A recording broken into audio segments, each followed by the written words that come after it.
Good evening and welcome. My name is Ned Johnson. I'm president and tutor geek here at Prepmatters, and my colleague Katy Dunn. Good evening, welcome. Delighted to have you all here. Katy, I have to say, as a test prep guy, I'm really excited to talk about something other than test prep, for at least for the duration of this evening. I feel like it's been a full attack on tests with Testoptional and COVID. I'm thinking, and plagues. I mean, gosh, what all we need now are locusts. Oh, wait, those are coming too. So, all right, well, I'll hunker down and we'll get through this evening. Well, I can talk about college admissions far longer than anyone wants to listen, so I am delighted, but I should warn you, we probably will talk about testing a little bit. All right, well, I guess that'll be fine. So the idea for tonight is to give you all a bit of a sense of how colleges make their decisions generally, to talk about trends that have been going on for a while and accelerated of late. And then, of course, the thing you're most interested in is what has happened specifically since pretty much this time last year. How has that affected the landscape of college admissions for folks who are just now graduating from high school, and more importantly, for those of you who have students who are class of 2022 or 2023? What does this mean for you, and how can you use that information to help your kids make the best decisions moving forward? So Ned, I do think it's nice to ground this in what it normally looks like, if normal is really a word that we can use. I did have the dean of admission at Mount Holyoke said to me this week, I mean, so much changed, but also a lot of it's just the same, because this process is a well-established process, whether or not it is always a functional one. So we thought we'd start by walking through some of the ways that colleges typically evaluate students. I wanted to give you some lingo, just have a sense of the lay of the land. There's a lot of myths out there, so Ned and I might try and bust a few of those as well. And then think about, well, what will happen now? Knowing what we know, seeing what we've seen, what happens next? So overall, every year, colleges are asked to let us know how they use each piece of the admissions package to evaluate students. And so they're given a survey by an organization called NACAC. Ned and I are both members. It's the National Association of College Admissions Counseling. And they tell them, hey, we look at these things and here's how we value them. And so you can see, not surprisingly, the academic pieces are ranked high at the top of the list. So about 85% of colleges can place considerable or moderate importance on your grades, your strength of your curriculum, which we also call rigor, and then right below that, your test scores, and right below that, your essays. These numbers were last reported from the fall of 2017. A new report will come out in just a few weeks, and I expect we will see some different numbers here, because we've been seeing some different things happen in admissions. But we know that certainly the strength of your curriculum, your grades, your SATs, and your essays are going to be the most important pieces. So for academics, they're going to look at three things. Every student has a sort of story of your transcript, and every transcript has a combination of grades and the classes you chose. And they're looking at your transcript to ask, did you do well? What's your academic quality here? And when you were given an opportunity to take a challenging course, did you choose to take it? Now, Ned, I think you probably have some opinions about whether that means I should take every AP course that my school offers. What do you think? It depends how much you value sanity, I think I would say. I mean, there are two things. I mean, this is always a tricky question, right? Should I, in some ways it comes down to is an A in a regular class or B in an honors class better? And that's one thing to consider. But also when we think about kids getting through school successfully and working hard to challenge themselves, we want them to take honors courses, we want them to take AP or IB if they can, so long as they can do well, and more importantly, do this in a way that's sustainable. I had a student who had taken no APs at all in her first and second year of high school, and then her junior year planned to take 6. And that didn't strike me as a particularly good idea. If time allows, towards the end of this talk, we're going to talk a bit about happiness, which I know seems like a strange thing when we're talking about the college admissions process. But just to put a point on it, there was a big study that came out of Boston University in the fall of 2020, and they surveyed 33,000 college undergraduate students. And they found that 50% of them endorsed major symptoms of anxiety or depression. And, I have a kid who's a first-year student in college right now, and a daughter who's a junior just going through this process herself.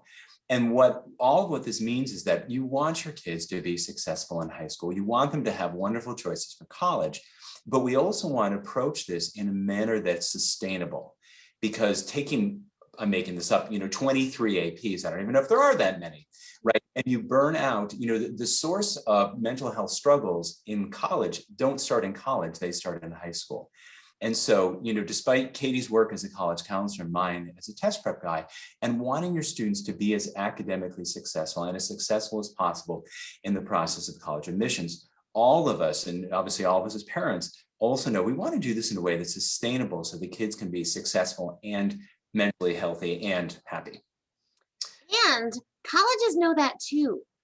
And so when they look at your transcript, they're looking for challenging courses. But another interesting study, you'll find that one of the annoying habits that Ned and I share is we constantly talk about fun things we've read. So another interesting study out of UNC, in I want to say 2016, demonstrated that the reason colleges care about APs, the reason they care about rigor, is because there's a lot of data that shows if you take an IB course, if you take an AP course, if you take a dual enrollment course, you are more successful your freshman year in college. You're more prepared. But it turns out that chart only keeps going up for your first 6 AP courses in all of your 4 years of high school. It kind of evens out 6 to 9. If you take 9 courses, you're still kind of at the same level of academic success as if you had taken 6. But after that, it goes down. Students who took way more than 9 or 10 AP classes throughout all of high school tend not to be as successful in college as their peers. And I think a lot of that is exactly for the reasons that Ned is pointing out. It ratchets up so many of the other sort of ancillary issues. And the other thing, oh, go ahead. And I would add really quickly, I mean, one, there's an issue of sleep deprivation, which we worry about the long-term effects of that, but also towards the end of this, we'll talk about some great work the Stanford program, Challenge Success, and we'll talk about engagement. And one of the things that it's hard to assess because it wasn't part of the study, is simply that, kids who take 4, 5, 6, 7 APs are likely to be taking, a couple in junior, a couple or 3 in senior year, and really engaging in the courses that are most interesting to them, the things they're naturally good at, and that the kind of sweet spot of that Sir Ken Robinson would have talked about. But kids who are taking 16 are just, they're vacuuming up everything, and they're doing the classes so often to, quote unquote, doing school rather than full and engaging. And so points that I think about a lot, my work with Bill Stickster and in our book, The Self-Driven Child, is that properly put, we don't want to think about high school as a 4-year addition for college, but rather high school as part of the process of young people developing themselves and figuring out what matters to them. And this will come back to when we talk later about that engagement. So the kids are working hard to grow as learners, but also really engage in the things that matter most to them. There's 2 great questions in the chat that I want to add as well. Also, I didn't say at the start that we do have the Q&A function live. Feel free to ask a question. You can also upvote another question. And the point that Ned just made is the last one I was going to make, which is fantastic. The third thing that colleges look at your transcript to see is, can we tell what you're interested in? Can we tell if you developed a sense of yourself as a student during high school? And so a lot of that can come in, I didn't take every AP out there, but the APs I took were all things I was interested in exploring, and that's the academic direction I will probably take in college. Remember, everything we're looking at in your application is to predict what you are likely to do on a college campus. So making some smart choices in that way strengthens your application in a slightly more kind of personal and conceptual way. And before I move on from academics, I want to just answer quickly these 2 questions. One, earlier I made a comment about academic quality, and we asked for a little clarification. How is that different from challenging classes? I think what I was trying to say was your grades, the sort of quality of your transcript, the level of excellence in your transcript, your grades as opposed to the rigor of the courses you have taken. So the first thing they look at is your grades. How well do you do in your classes? Are there ups and downs? Is there movement, hopefully upward movement? The second thing they look at is rigor and how many challenging classes you may have taken. And then the third thing they look at is, can we see an academic direction here? So the second question, I think, is a really important one too. Can we agree to say that many colleges consider rigor and whether or not a student took honors or AP or IB classes? Certainly not all colleges look at rigor. There's such a wide variety of colleges out there. I think the answer to that question is yes and no. With the test optional movement sort of growing across the country, a number of colleges that previously did not consider rigor as much of a question actually added that to one of their academic considerations, just as a different piece if they don't have the test scores. So I think there is some sort of a growing movement, but absolutely there are 3,900 four-year colleges in the country, and the vast majority of them have a really deep sense of their own mission, and they are first and foremost looking for how you fit into their community and their mission. In many cases, at the more highly selective schools, rigor plays a role in that, but not in all cases. And rigor really is kind of a piece of that third part of the transcript, is sort of looking at it to see how you have developed as a student, what your academic interests are. And yes, we can share the data. Really quickly on this, and we'll kind of jump back and forth with questions. Are APs better than honors classes? There's not really a better in this conversation. When students apply to college, your school sends along with your transcript what is called a school profile. And in the school profile, it talks about how many different pathways there are at your school, what kinds of courses are offered, how many APs are offered, how many honors courses are offered.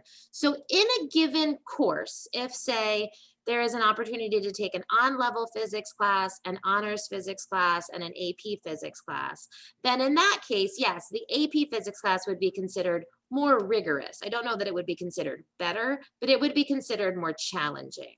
But if you're looking overall at your own transcript and trying to determine how you will be evaluated in terms of rigor, as Ned said, we're looking for that sweet spot. If taking some honors courses pushed you a little bit outside of your comfort zone and helped you develop some more mature student habits, but it wasn't appropriate for you to jump into the AP level, then that's exactly the right place to be for you. If you took honors classes and slept through them and hung out with your friends all the time and played video games and got A+, then maybe you should think about a little more rigor. But if that sweet spot for you is in the honors level or in the non-honors level, then that's exactly what colleges are looking for. And yes, this is being recorded. It's one of the real downsides of my COVID is there are now a lot of recordings of me out there, and I'm not a huge fan of watching them, but I am delighted that you would like to show this to your students. So, so yes, we will record them. We are also later on this summer having a student-specific panel to really dig into what the student experience was of a lot of the lessons learned this year. That'll have a lot of the same information as well. And then also we'll hear from current seniors who have been living through the COVID college process. Okay, let me jump off. If your school does not offer AP courses, all of that information comes out in the school profile. So you are evaluated entirely in the context of your own high school. So nobody is held to a standard of something they would not have been able to access. And some school profiles are public. Many of them are not. Some of them are on the school website. Some of them are not. Typically, you can ask your college counseling office for it and they will share it with you. It is not, they are not considered confidential documents. They're just not that interesting. So most people don't put them out there. They're really very much an information data driven piece of information for colleges to take a look at. So one of the attendees did ask the question, Ned, that you referred to that we get all the time. It is an A in an honors class better than a B in an AP class, which is preferable. And college counselors always in what I consider to be an irritating moment, even though I do it myself, is to say, oh, we'll just get an A in the AP class. And what that means is what colleges want you to do is to push yourself and find exactly that right spot. There is not an objective cutoff or model for any of this. It would probably make more sense if there was. Our system would make more sense if there was more of a formula, more of an algorithm, but there simply isn't. And the reason there isn't is my next slide. So we talked a lot about the academic piece. We also have the personal qualities. And what we have seen in the past probably decade, maybe slightly longer than that, certainly at the most highly selective schools, but really truly across the board, we have seen a renewed emphasis on the personal qualities that colleges are looking for in students. And these come through in your activities list, your essays, your interviews, your letters of recommendation, all sorts of things. And the reason this matters is across the board in many ways, there's only so much differentiation amongst the academic profiles of students. Top schools in the country could fill their classes with 1600s and 4.0s every year if they chose to, and they don't. And the reason they don't is what Ned was getting at earlier. Colleges are really truly trying to understand, who is this student in front of me? Who is applying to this college, and how am I building a class?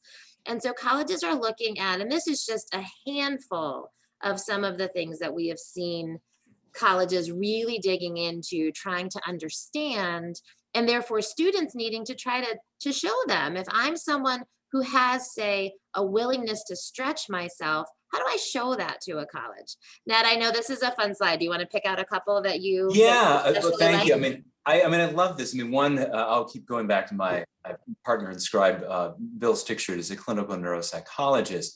And his work is helping young people understand their strengths, their weaknesses, kind of a map of their brains, their natural talents and what are more challenging.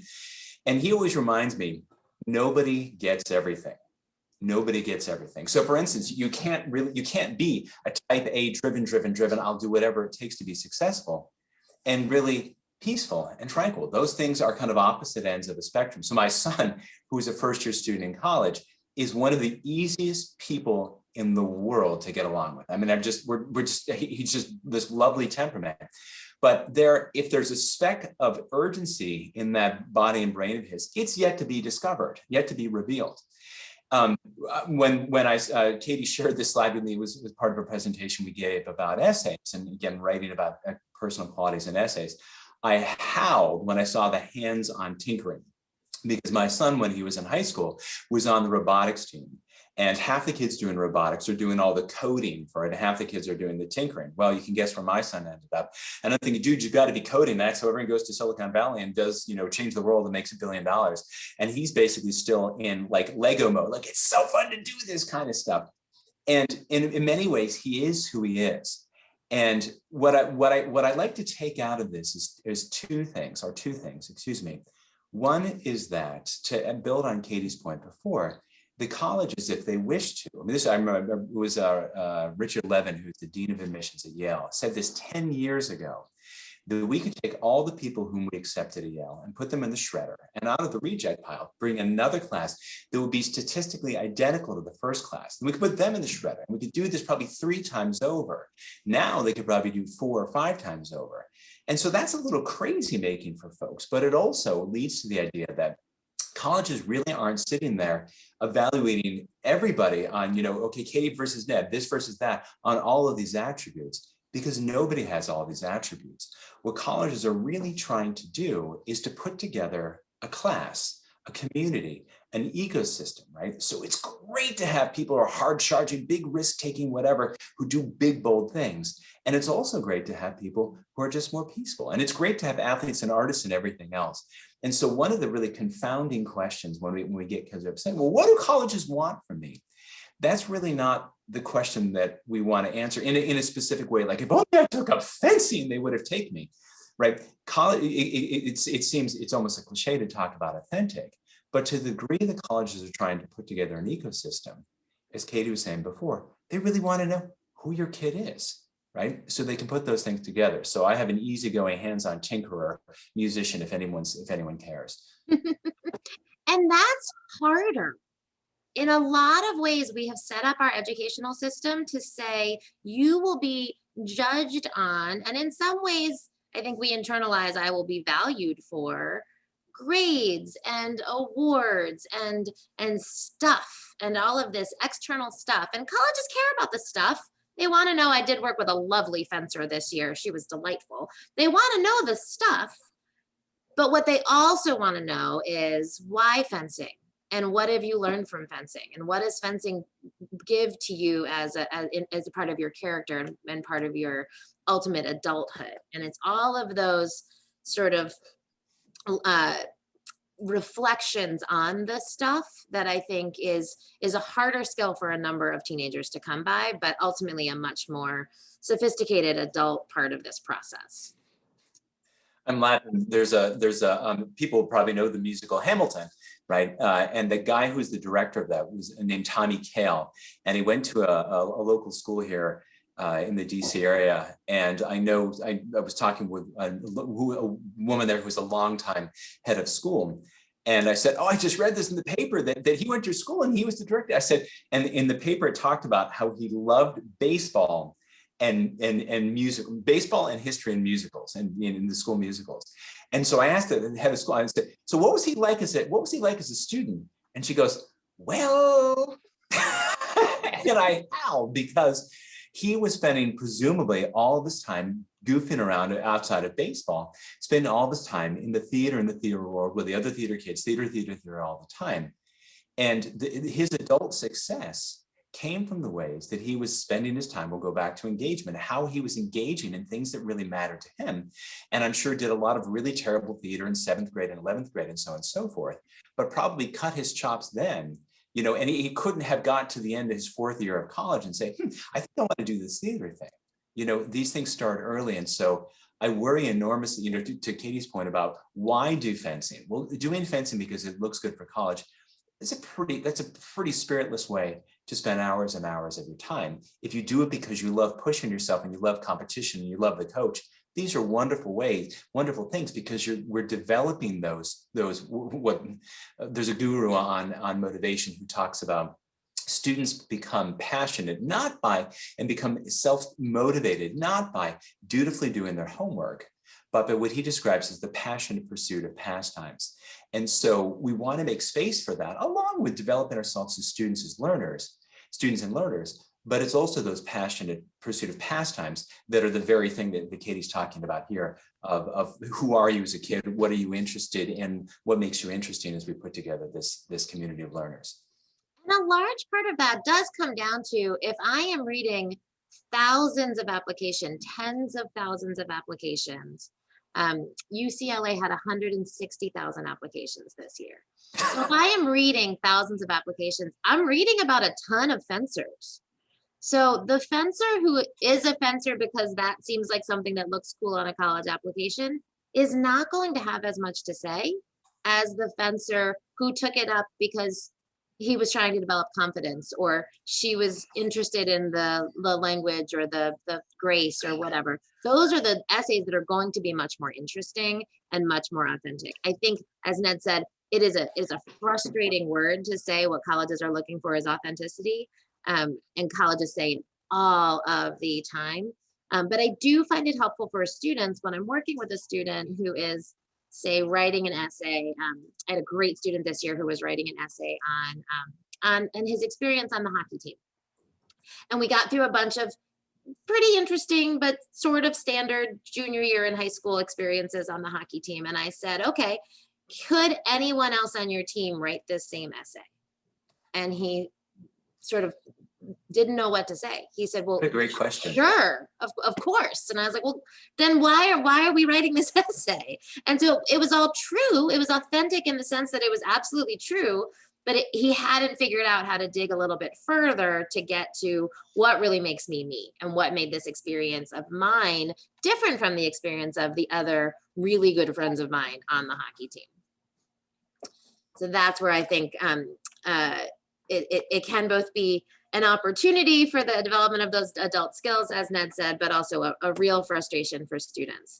So then what happened this year? So that's the general landscape of what we've seen over the past several years. And we'll dig into more into how we use that advice. But then this year, as you've seen in the news, some stuff happened. So there was overall 11% nationally speaking, there were 11% more applications submitted in 2020 than in 2019. Although there was a slight decrease submitted from first generation college students. That's an important piece of this because colleges are concerned about in building that class, making sure that they are also providing opportunities to students who don't have a kind of model of going to college. So there was a slight increase there. The largest increases were from students of color, Black, Asian, and Latino students. It was pretty much the same for white students across the board. Now, obviously, these are huge, giant numbers, but those are the trends. At the most selective schools, as we've seen all over the news, we saw some crazy increases in applications. Colgate is my favorite. Colgate's a great school. It's a small liberal arts college. A lot of kids go there. It's really cool. It had a 102% increase in applications. These are the moments when I really feel for admissions professionals because they didn't see this coming. So they hadn't hired more staff. There's not enough coffee in the world. They just had to figure it out. So that obviously those are huge numbers, and it's an important thing to think about. And I think it fills a lot of students with a ton of fear. And I think a lot of those applications were probably driven by fear. We're all living in a global pandemic. There's kind of underlying anxiety to everything we do. And so students, I think, had a lot more time to kind of sit with that as they were working on their applications. Some of the less selective schools, though, saw real decreases. And so we already have a fairly uneven system where tons of applications go to a very small portion of schools, even though there are tons of great schools in those 3,900 I mentioned earlier. And it seems like this year, in large part, perhaps because students were not able to visit colleges and learn more about schools that they hadn't heard all their life. You know, I've heard of University of Virginia and Duke most of my life. I don't know as much about the SUNY system or about the Cal State system. And so if you weren't able to visit colleges, you sort of go with what sounds familiar. And of course, perhaps a number of students thought, well, I wouldn't have applied to Duke with the test scores that I had, that I thought I would have, but since I don't have to send them, I'll give it a shot. Can I put a word here talking about the test optional trend, or do you want to talk about that in a minute? We're going to talk about it a lot, but go ahead, now's time. Well, and one of the big reasons we see these jaw-dropping numbers for the middle of that slide was simply that last year, because of COVID and the disruption to school, which meant the disruption of test centers for standardized tests, things fell apart, and pretty much every college you could possibly think of moved to test score optional. And so students who thought, well, gosh, in the past might have thought, I will never get into the University of Virginia because I don't have a 1400 plus on the SAT, why even bother applying? Now, if they're thinking, well, gosh, I don't need to submit an SAT score at all, and my grades are pretty good, and these other things about me are pretty interesting, why not? And so that's the big reason that we saw these huge surges. Do you know why Colgate specifically went through the roof? No, I just started to write that. We really don't. I mean, I think Colgate pretty early on did a lot of really interesting, really sort of new virtual tour options. They may have shifted their marketing a bit, but none of those thoughts really explain this increase. But it was real. There's what's interesting, if you look at the top 25 most selective schools, most of them saw increases, but they're widely varied, from about 12 or 15% to, obviously Colgate is an outlier, but there are a couple in that 50 or 40% range. And I think actually that's something that a number of folks are trying to dig into, because it's important to understand what's going through the mind of even the I'm going to throw my hat in the ring kid, just to know kind of what makes it feel more likely at Columbia than at Duke, or vice versa. So our sense of the way that applications were evaluated this year is that this part that we talked about earlier, grades, GPA, academic direction, this hasn't really changed.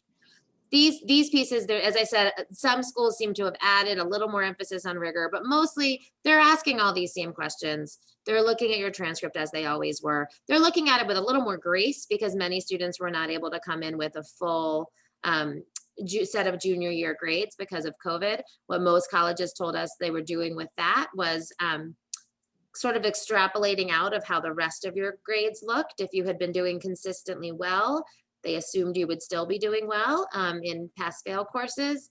If there was more variance, they maybe would ask you to explain that. So this part hasn't changed, but this part has changed a lot, as Ned was saying. So I want to dig in a little bit, and mostly I'm going to ask Ned to dig in a little bit to what some of this means. So, you know, certainly there is this sense of, well, I don't have to send them my scores, which is true. But it also means that then my application is a little bit lighter than someone who sends them their scores. So there is a little bit of a give and take of, I want to send colleges as much information as I possibly can so they can have as great an opportunity to get to know me as they can do. So it's not just, oh, test scores are off the table. It's that now students have a little more control over whether they are sent or not, and how to use them in the process. Couple of words that Ned and I might throw around. Test optional is the main language that most schools use. There was about I think 540 new colleges this year went test optional. So a lot of schools chose that route, which means you can choose to send them or not. There are some schools, and one of the big players in this world is the University of California system, which certainly is one of the largest groups of colleges in the country. Many students apply and many students attend. Those schools are test blind. They're not looking at test scores. So they're kind of out of this conversation, except for the need to have depth of your application profile.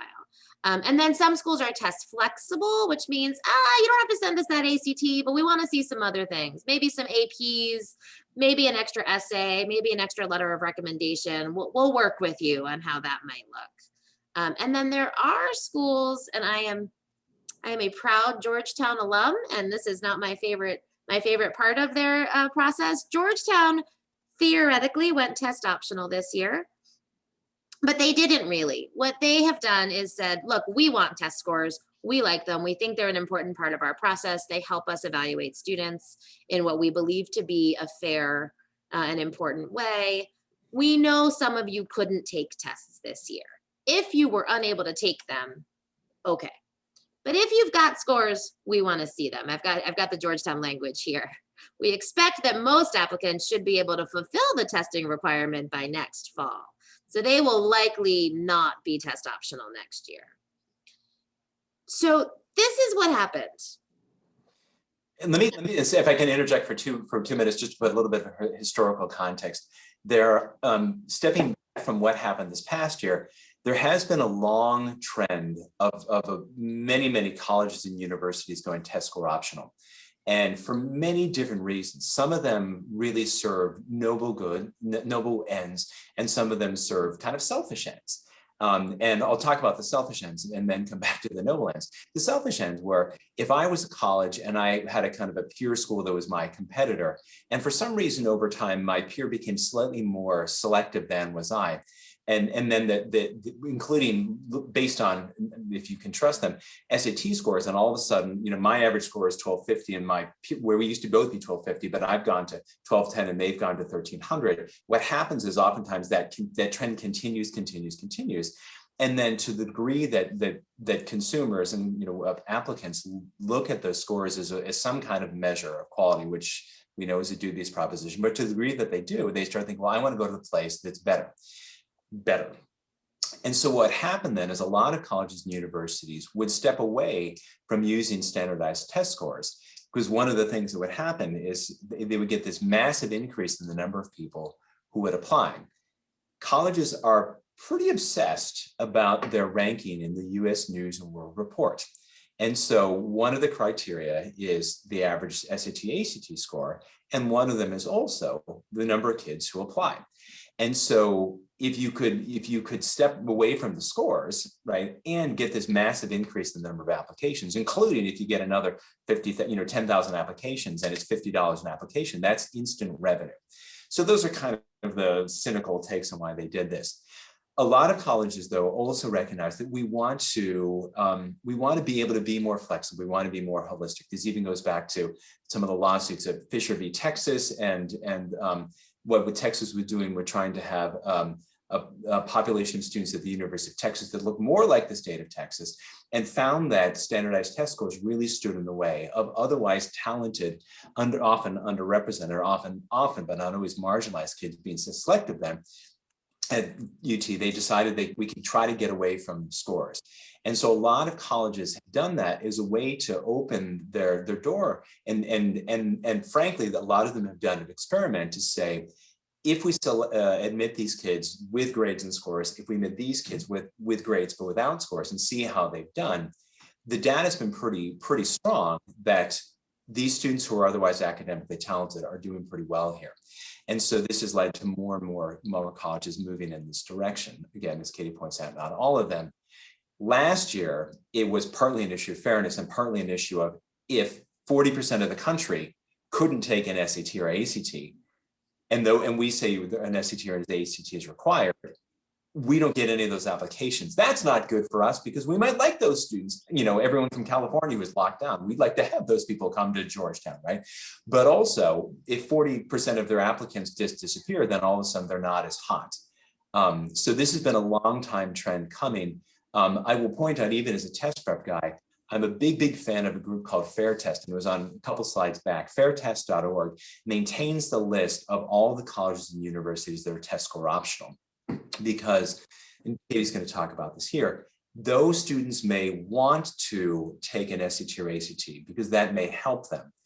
Happily, with being test score optional, they don't have to.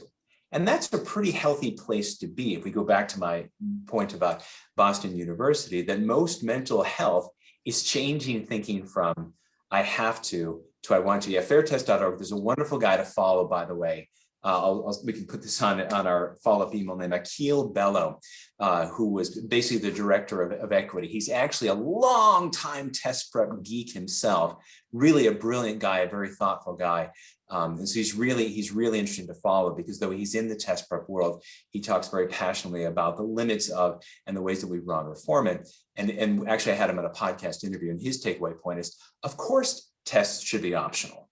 Because, you know, ballet is optional and lacrosse is optional, right? And if these are things that really enhance your application and really show something, whatever that something is, then gosh, use it. But if you shine in every other way except the silly SAT or ACT, well, then of course you should not have to send that.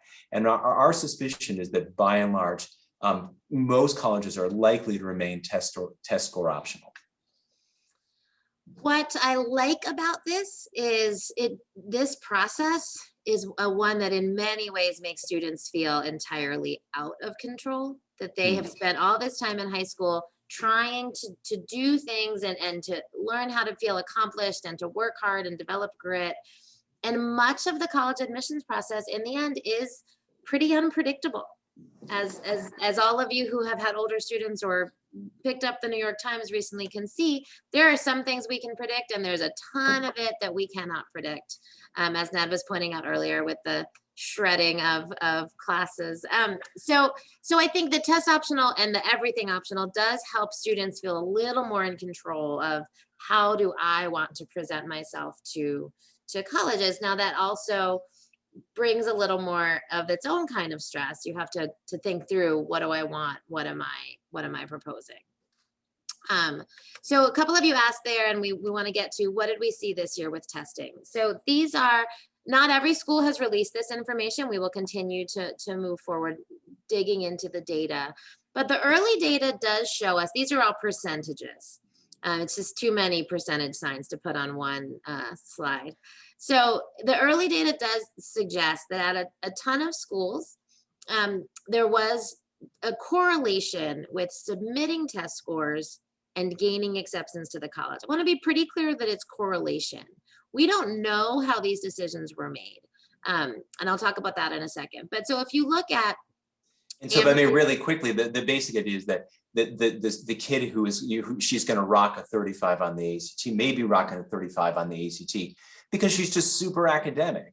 And she has really strong grades. And so it may have been those super strong grades, you know, her 4.0 to compare to my 3.4 that got her in rather than the ACTs or SAT scores. So we want to echo Katy's point, we don't know the direction, but we do see this correlation. Right. And most of the data on the SAT and the ACT, I believe, Ned, correct me if I'm wrong, but I think most of the data over the years indicates that the majority of students, slightly over 2/3 of students, your test scores do correlate pretty closely with your grades, with your GPA. Everyone always thinks about the outlier, and we certainly know some outliers. 2/3 is not 3/3. But for most people, that 35 would have correlated with a super strong GPA as well. Right. And if I can riff on that for one point, there's a wonderful book by a writer named Paul Tough, probably most well known for a book called How Children Succeed. A book that came out about a year ago called The Years That Matter Most, How College Makes or Breaks Us. When it came out in paperback, he retitled it as The Inequality Machine. And it is really, it's one of the most thoughtful books looking at the differential really experience of kids of means and kids lacking means, of under-resourced kids applying to college, you know, getting into college, going to college, and kind of what their experiences look like. Full disclosure, I kind of make a 4-page cameo in there for some of the work that I did with kids. Paul followed some of my students. But he does a really deep dive on the point that Katy just made, that for roughly 2/3 of students, the SAT or ACT scores, in this case he was doing SAT, he was looking at all the data from College Board, correlate awfully well with kids' grades in school. The 1/6 that the SATs kind of overpredict, there's 1/6 that overpredicts and 1/6 that underpredicts. 1/6 that overpredicts, where the scores end up being better than the grades and how they do in college, are almost entirely well-to-do kids because they, you know, spend time getting help prepare for these tests. And the 1/6 who underperform, who can do great in high school courses and do well in college, but on the SAT or ACT, are almost entirely under-resourced kids. And so this was a pretty damning indictment of standardized tests generally. College Board actually took such issue with Paul's research. They put out a whole press release on it, basically saying, but. And so this is why, from my perspective, I like the test score optional, because I do see students who actually, you know, oftentimes late bloomers, oftentimes kids who are ADHD, oftentimes kids who are really bright, but they're not that motivated, who do have the gray matter to do great in school, but don't because they're not motivated yet. And sometimes we see that come through on an SAT or an ACT. And they're like, holy smokes, where did that come from? Even though the grades are, and then to the other side, kids who are super academic, but for reasons good or bad, just the SAT and ACT never captures them. This is why, you know, I was terrified at first when test optional became more of a thing. But I think in the big picture, you know, global sense of things, I think it's a much better place for us to be. I think a lot of people are terrified by things because it feels like it's eliminating some of the sense of structure and order that we want to believe exists in this system. And it just never quite existed anyway. So we have a lot of questions about this chart. I want to walk you through a couple of things. Yes, I think more than one person has pointed out the numbers in the first two columns do not add up to 100%. These are numbers that colleges gave us for a bunch of different of their deadlines. And so they release them in different ways, and this is the way they release them. So we try to honor that system. So roughly, I would look mostly at the first column because some students initially applied test optional and then added test scores later. So it seems to be that the first column is the sort of leading column. So assume that the first column is at Amherst, 51% of the applicants overall were able to submit scores. But then what is interesting is so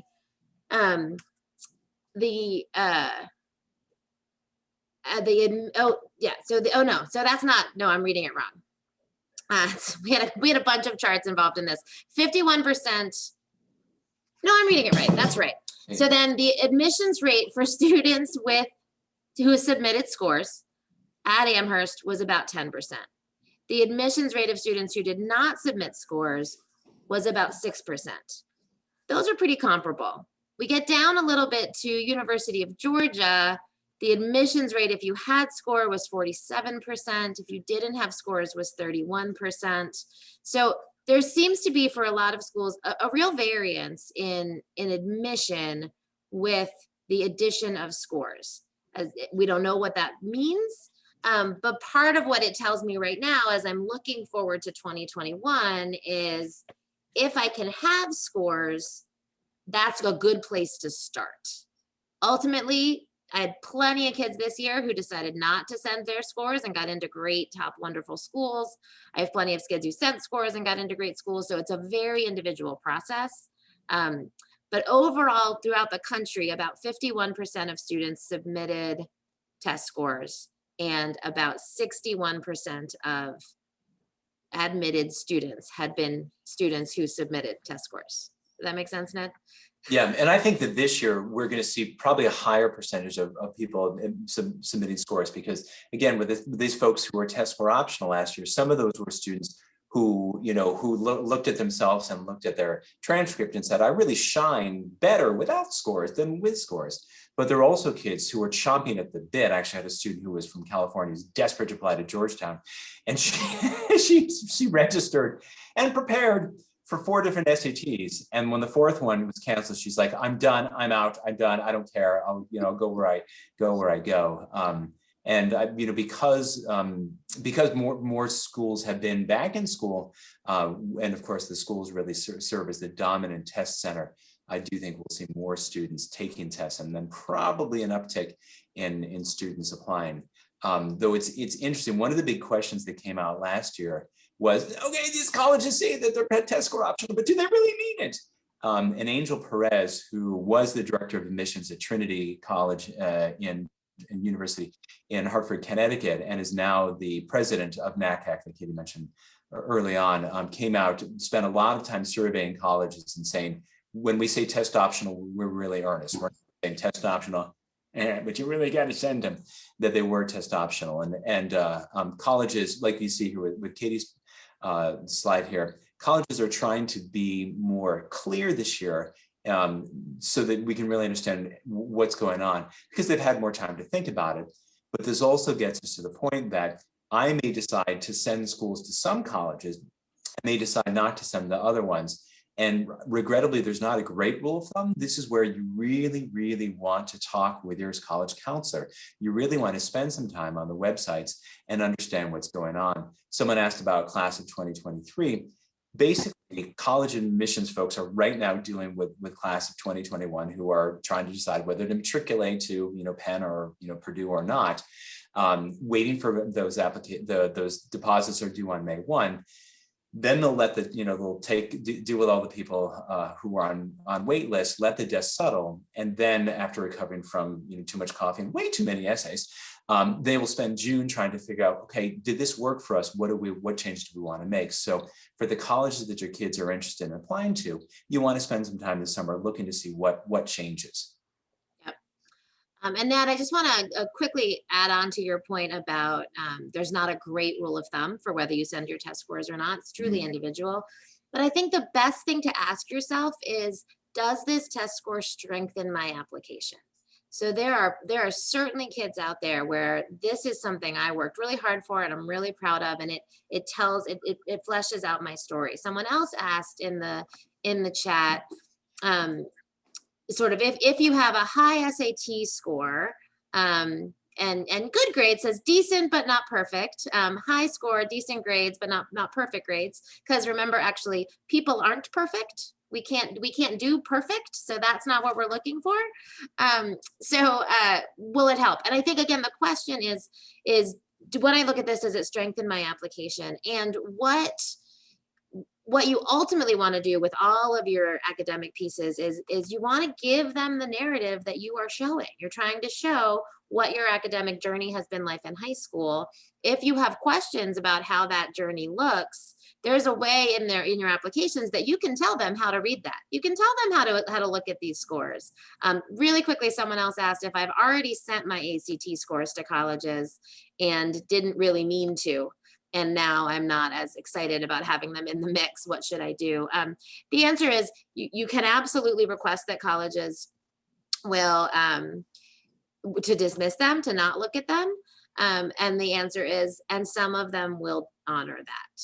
Some of them won't. I do know there were a number of schools this year that actually called students and said, I think you should apply test optional. Don't send us these scores, take them back. We're gonna ignore them. Your application is stronger without them. Now, not everybody did that, and not everybody will honor the request to not see them. A number of schools say, hey, look, we just want to see everything. It's not, you know, it's not a red flag. We want as much information as possible. So, but always reach out and ask them that question. It's really frustrating that the free test score reports are that you have to decide when you take the test, and you have to pay for them later. So it's really a catch-22 for students. That is not my favorite part of the testing process. And I'll make 2 points on that. Generally, our feeling is don't send the scores automatically. Let the scores come to you and then decide what to do with them, because right now, almost all colleges, they're self-reporting of scores, right? You don't have to pay the $30 to send them to all of them. They're self-reporting scores, but they, once you get admitted, they're going to say, they're going to confirm, they're going to want the official thing from the testing agencies. And in terms of a rule of thumb about, you know, should I send scores or not send scores? If you Google Georgetown or, you know, Georgia Tech or whatever, you can look at what's the average SAT score, what's the average ACT score at George Washington or JEB or what have you. And the online, you'll be able to find 25th to 75th percentile, the scores of the, you know, kind of the middle half of students. Now, these are of course trailing because they don't have the data from this year, you know, published yet. It'll be from a year or two back. But right now, it kind of looks like what folks want to do is if their scores are approaching or at where that 75th percentile is, then that's going to be a score that should really enhance your application. If you're at the 20th percentile or lower, chances are your grades alone are going to be stronger than those scores.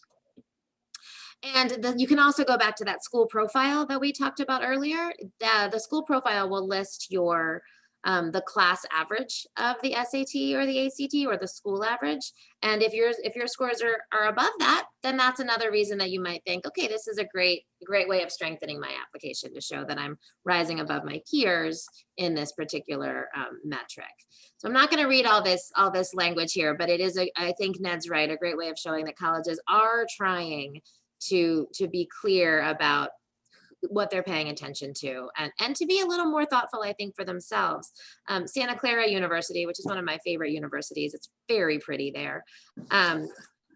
One of their leaders said to me this year, you know, we realized as we were working through our applications that we had maybe been relying on test scores more than we thought. And so we looked back to see, you know, what we were already doing holistic admissions. We were already admitting kids based on a ton of things. But when we had the test scores, we were maybe using it more than we realized. So it really gave us an opportunity to evaluate how we're putting all these pieces together. And I think that's true for a lot of schools. Let's get to our next. One of the other things that we hear from a lot of worry about from families is this question of kind of, there's only so many seats at the table, and it seems like so many more kids are applying, and all of these schools are looking to deepen their diversity on campus. And I think every parent who says that to me has no concern that diversity is a poor goal, but is worried that their child may not be bringing a particular kind of diversity to campus. And I do think this brings up a couple of really important questions of institutional priorities. So I'm going to start with this sort of clearly consistent slide that every news article I read this year starts with, everybody is admitting a more diverse class in university history. The story is a little bit more complicated than that. And as I said at the beginning, the largest increases in applications to the most selective universities came from Black students, Asian students, and Latino students. So statistically speaking, it was more likely that Black students, Asian students, and Latino students would also make up a larger portion of the class since there were more applications. So I think there are some pieces in there, but I also think that certainly we can see, for a lot of reasons, colleges are are thinking about, oh, the slide is very dark. I apologize. I will read those things to you. Thank But you. colleges are thinking about diversity. They are thinking about, as Ned said, how do we create a campus community that most prepares our students for success in a global world? And part of that is having students from a variety of backgrounds, from a variety of countries. Most of the highly selective schools also saw a huge increase in international student applications and admissions this year. Hopefully part of that is a little bit of a correction from the current year when where international students were not able to come to campus. So they're hoping to see an increase in that.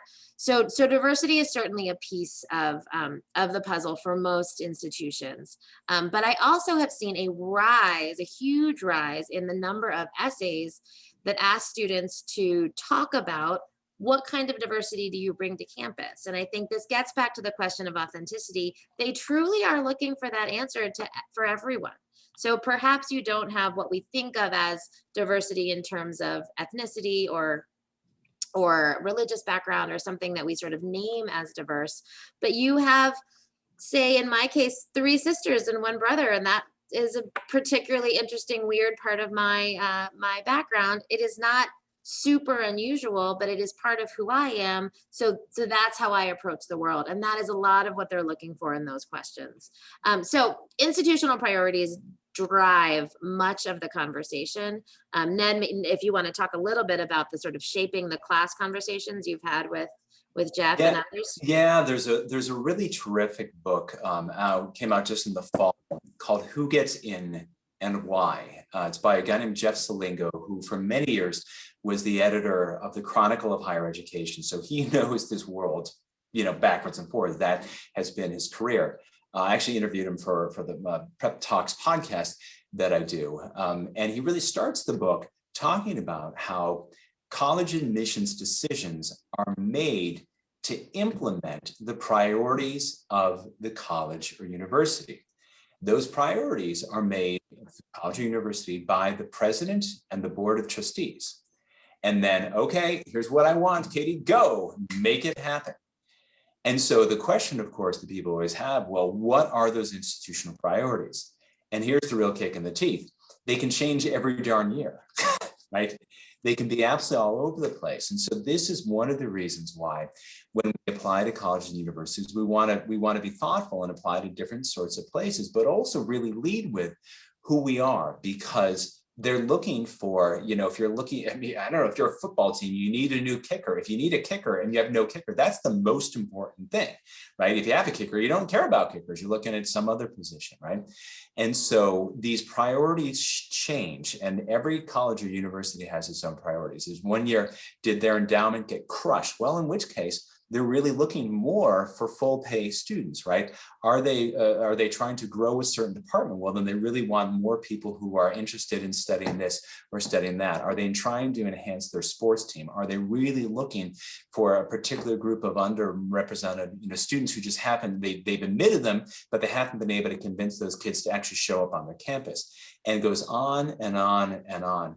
And so one of the gnashing of teeth that Katie and I often hear is, but I don't understand, because people often think that they're comparing this person to that person, and they found that person more worthy than I am. The ballet dancer who loves ballet, how do you compare that to the physics guy who does robotics? Those are very different skills. And it isn't that one is a better student or a better person or more important, it's that they each fill a niche.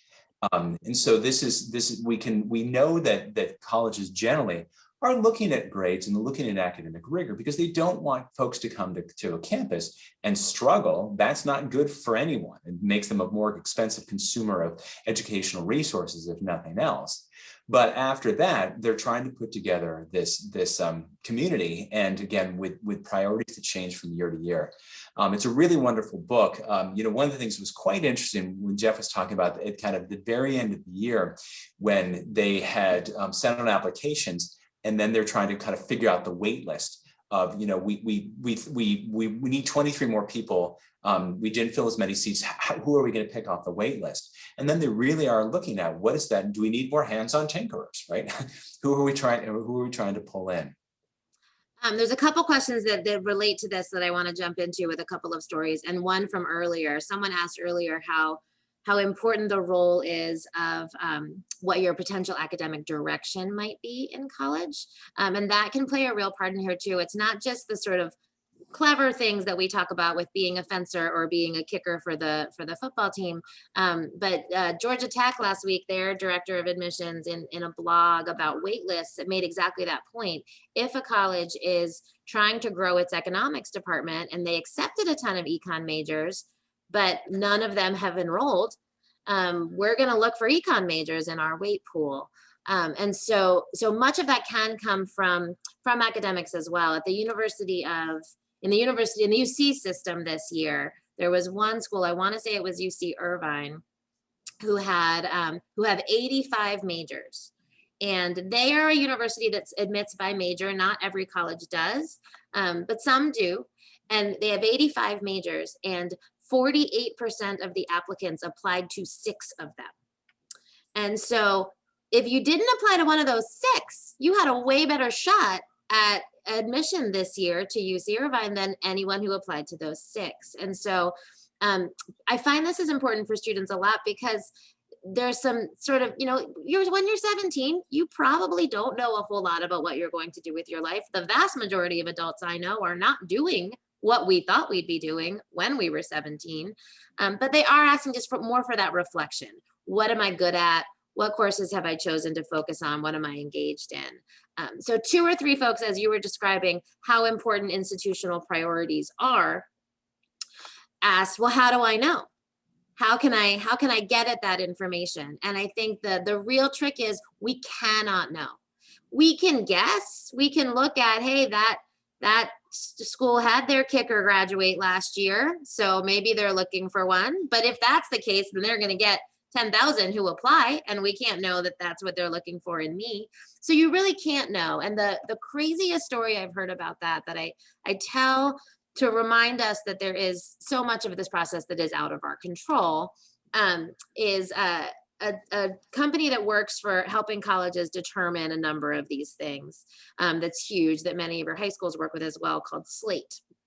Slate does a lot of data management for colleges, and they gave us this example that if a college is trying to increase school spirit, they want to be a place where kids are excited to wear the sweatshirts and go to the games, but right now they're not there yet. So they're trying to increase school spirit. They will ask them to determine, based on students' social media presence, how likely they are to contribute to school spirit. And that doesn't mean they're looking for the student to be excited about that college. It's not about rah, this new college and following their social media and going, it's just, does this kid seem spirited? Does she go to the games at her own school? Does she follow the Nats? Is she excited about the Caps? So that is not a piece of information that anyone could know that college was looking for. And so this brings us back truly to, if that student was super school spirited and presented an authentic application, then it's going to come through that she's school spirited and has an authentic application. So we can't know what the colleges are looking for. So as Ned said at the very start of this talk, the trick is to change the mindset from how do I write this application for what they're looking for, to how do I write this application that shows so deeply who I am, and I'm pretty sure I'm probably what they're looking for, that all the colleges out there who are looking for what I have to offer will be able to see that. It's a much blurrier process, but it is in fact the only effective way to gain admission to not even just the most selective schools, but to all the schools. I can't help but think about this in a dating context, right? Of how, can you be a person that everyone wants to date? Chances are not. But I think I want to be with that person. Katy, I'll become whoever you want me to be too. I mean, seems like a poor idea. Right. Exactly. Like you be you, I'll be me, right? Exactly. All right. So these are kind of the big things we've been focusing on a lot, and it might be worth, I think, digging in a little bit more to why we think they are the critical themes. And I know we have a couple more questions we can jump into as well. So some more nuts and bolts. One question, I know that Princeton did not have ED this year. Is this something that is likely to spread or just one-off? Let me talk about ED for a second in general. We probably could have had a chart for this. So Princeton actually doesn't have ED. So the early applications in the fall of senior year, students have a couple options. You can apply early decision, or ED, as a lot of us call it, which means I am saying I am absolutely going to this college if I'm accepted. I'm in, you can count on me, I'm coming. There's also an option to apply in the fall, the same early deadline that's called early action, EA. You couldn't make this easy by having totally different options. Early action means I'm applying early and I'm pretty interested, but I'm not ready to commit. Now, one other thing we saw this year, so in addition to the surge in overall applications, we did see this year a surge in early decision and early action applications. And early decision applications in particular are tricky because not every student is ready to make that commitment. Not every college offers that option. It would be hard for me to suggest committing to a college that I hadn't ever seen. And many students were not able to see colleges this year before they applied. So it's tricky on the student end. But on the college end, early decision is the golden ticket. Because as Ned pointed out earlier, colleges are concerned with their rankings. We all know that. We all pay attention to rankings. I hear about rankings a ton from my friends and family and the students I work with. And one of the ways you rise in the rankings is based on your yield of students. So if I offered 100 students admission, I want 100 students to say yes. Throughout the country, the highest yields, not surprisingly, are from, I believe, Harvard and Princeton. It might be Harvard and Yale, but I think it's Harvard and Princeton. And they hover in the kind of 82% yield. So even they don't have 100% yield.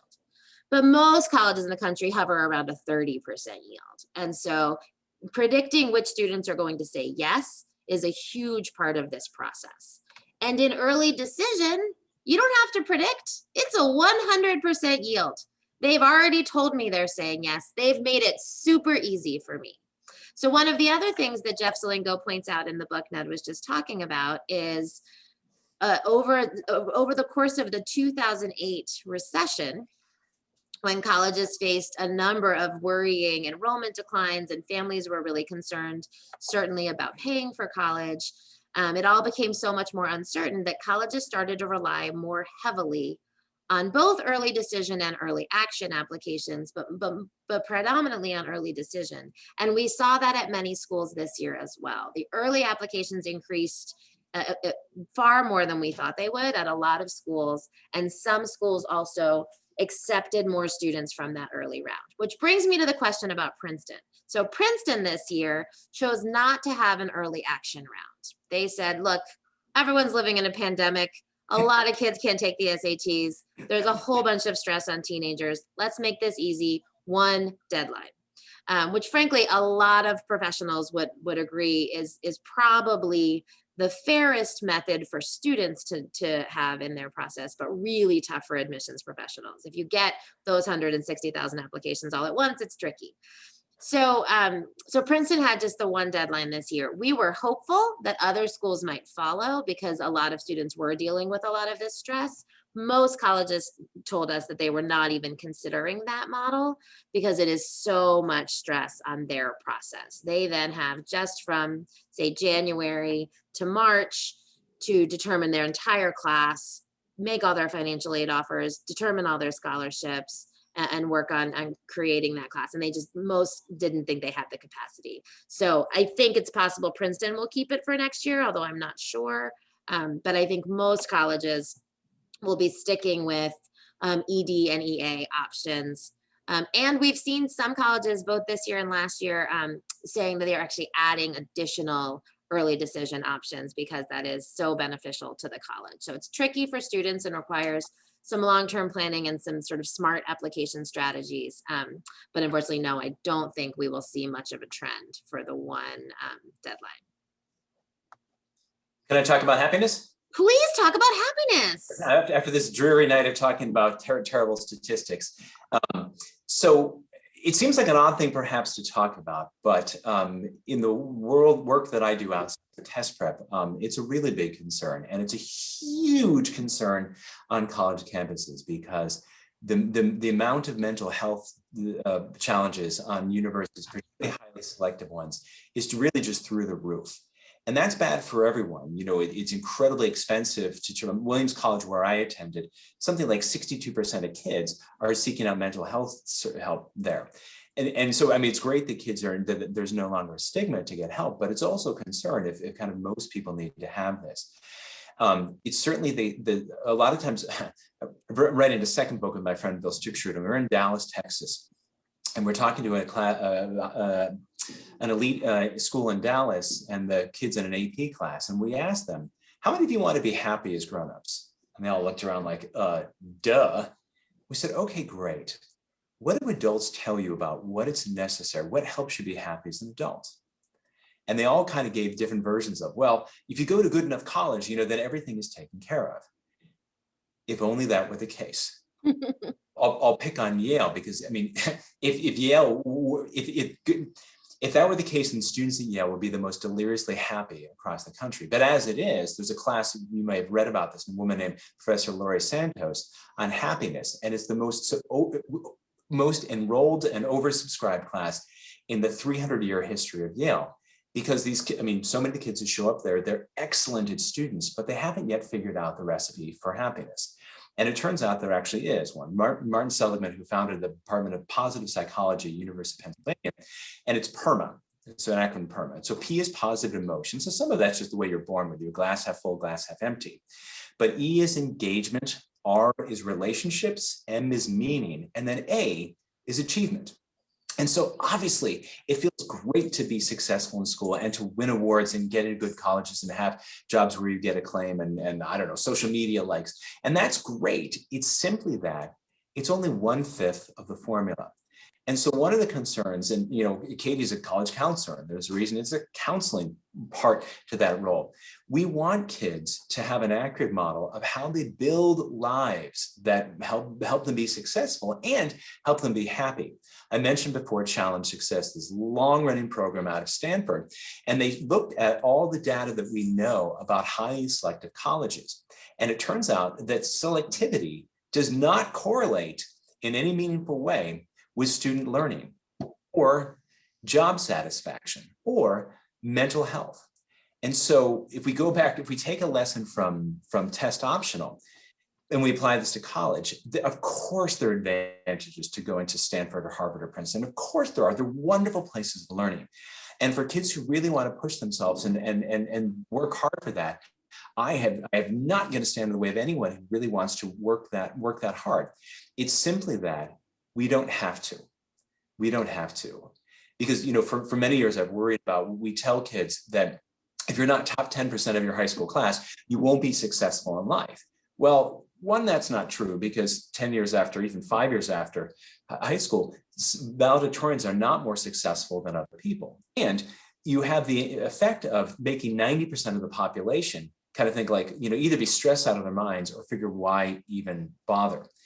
And well, now, I mean, gosh, if the admission rate at Columbia is 3%, well, then 97% of people are contemplating jumping off a bridge somewhere. And again, you know, Katie and I both try to help folks be well-positioned to get in colleges that are meaningful to them. But I think it's really valuable to think about this in a way that's sustainable, as I talked about before with the APs, but also to help kids broaden the sense of it. Because I'm sure, you know, we have 90 people on this call. I'm sure that there are a whole bunch of you who went to Harvard, Yale, Princeton, did it in wonderful places like that. But I suspect there are a bunch of you who didn't, right? And we want kids to work hard, in part because when we tell them that they have to go to the most selective college in order to be successful, for many kids, it doesn't motivate them. It demotivates them because they think, why even bother?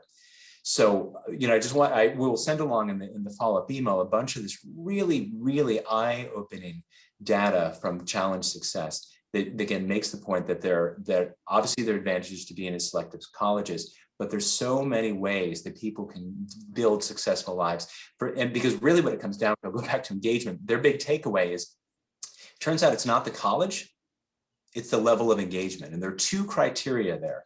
One was, were students involved with at least one activity that transcended a semester, meaning that it wasn't just to get the grade at the end of the semester, were they engaged with something that went for a year or more? And again, we're back to music or sports or whatever it is that or being a biology major, you really engage with it. And were they connected to at least one adult on campus, which is incredibly correlated with mental health, but also that's the source of, wow, you're pretty cool. I love the way you think about that, Katie. I'm looking for an intern this summer. Would you be interested in helping me on this project that I've got? And so I say this because, you all are presumably listening to this because you're interested in having your kids be as successful as they can be. And that's what Katie and I want for your kids as well. But we want to think that it's not simply like those kids in Dallas thinking, if I get into a good enough college, everything will be great, because it's not so. My partner in Scribe, I mentioned before, a clinical neuropsychologist, we wrote a piece for the New York Times several years ago about the almost a dozen kids we knew who were home from school by Thanksgiving from the first year of college to stay. They'd washed out, they'd flamed out. Now that's a heck of a way to spend $30,000, $40,000, $50,000, $70,000, on 8 weeks of school. And again, some of the pressure the kids feel has nothing to do with what's going on in your family. It's messages that they receive over and over and over. Jeff Salingo talks about this, that the kids often only want to apply to colleges that they think their peers have applied to. If they flow to school and your friend's like, what's that? They go, I can't cross that off. And so again, we'll send these things, but it's a message for you to think about, because as much as you want your kids to go to a wonderful school, the really long-term goal is for them to thrive there and fully engage with whatever place of learning it is, so they can make the most of that opportunity, those wonderful 4 years, and most importantly, graduate from that university and not come home back to your basement as much as you would love them and like to see them. Ned, you have a specific Ned-directed question in here that follows on a lot of what you just said, so I want to read it out loud. Thank you for your help. Ned, do you have some good advice on how to redirect a teen who worries how he or she compares to peers, especially when it seems that a lot of their friends and peers are applying to the same school? It's a really pretty common question. Yeah, it's a really good question. And the thing to keep in mind is that so much of our thinking is born out of fear. Right? And that's a fearful question, because what a lot of ways, what that kid is not saying, but what they're kind of worried about is there a place for me, right? Is there a place for me? If I don't get into schools, can I be successful? And what I would suggest is this, the trap that we get into, we fall into parents, and Bill and I have written a second book called What Do You Say? Talking with kids to build motivation, stress tolerance, and a happy home. The book comes out in August.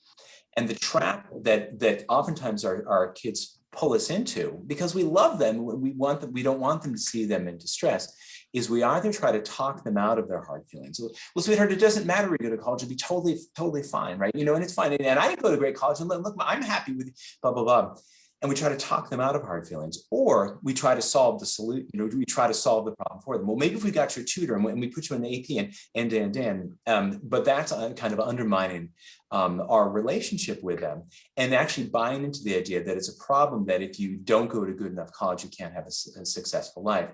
One of the foundational tips is this, that we express empathy and validation. And so if your kid comes to you and saying something like that and say, well gosh, I can see that you're really upset about that, because to me, if I understand this correctly, it feels like it's really competitive, that and everyone and the people you care about, you're all trying to go to the same colleges. Is that right? And this is what's called reflective listening. It's kind of one of the foundational tools of all of psychology. There's a wonderful guy named Ron McGann. I'll send you this link too. And it's basically he talks about wigging, which stands for what I got is, and you just repeat back. Because in many ways, when you do that, it lowers the emotional charge and helps kids feel understood. It also has the effect, if their thinking is kind of crazy, which often stressed out thinking is, they'll go, well, wait a second, that isn't really, true. The validation part would be, I'd be pretty upset too if I thought that, with a GPA of 3.6, that I could never get into good enough college and I wouldn't have a successful life. I can see how that would be really stressful. And the tendency, again, is to want to jump in and solve it. But if you've read about 14,000 books on resilience the way that I have, what we're really trying to do is help kids think about this in a healthy way and kind of solve problems for themselves. And so when you have things like that, don't try to talk the kid out of it, because what they'll do is, your son or daughter really doesn't want to believe that their life is over, by the end of junior year because they don't have a high enough GPA. They really don't want to believe that. But most people are ambivalent. When you start arguing, well, sweetheart, it's fine if you don't have, they'll start arguing, but you don't understand. And I'm sure anyone who's a parent has had this experience. And so simply I would use, and I'll send a link about this later, I would simply use, as much as you can, language that is empathetic and valid, and say, gosh, I can see how that's pretty hard, and repeat back to them. Because again, if you look at all this data, probably the paradigm study that was ever done is a guy named Alan Kruger and Stacy Bergdale. He was at Princeton, she was at Mathematica Principium. And they did this massive study of people who went to Ivy League schools. Now, there'd been a study that was done in the 50s that found this massive increase in lifetime earnings from going to the most selective colleges. And Alan and Kruger and Dale went back and looked at the same data, but looked at it differently. And rather than looking at Katy who went to Georgetown and Ned who went to someplace else, they looked at Ned and Katy both got into Georgetown. Katy went to Georgetown, Ned went to, I won't pick on another school that's less selective, and then watched what happened. And there were no statistical differences in job satisfaction, in lifetime earnings, blah, blah, blah, because it wasn't the university that made Katy Dunn the person that Katy Dunn is. It was all the hard work that Katy Dunn did. Now, if I had positioned myself with my, academic achievement and drive and everything else to get into Georgetown, but then I decided to go someplace else because it was closer to home, that didn't change me. So in many ways, it's great students who make great colleges and universities, not the other way around. And Katy and I were talking about this before. When I remember years ago talking with students about the idea of that pyramid of champagne glasses, right, where they pour the champagne on the first and trickles down and trickles down and trickles down. When I graduated high school, and I know I'm an old fart, 1988, the admission rate at Stanford was 22.4%, which today feels like, I'd play Russian roulette with 22.4% if I thought I could get into Princeton, where the actual med rate is now like 3%. And all those people who should have gotten into Stanford or would have in 1988, where have they gone now? Where have they gone?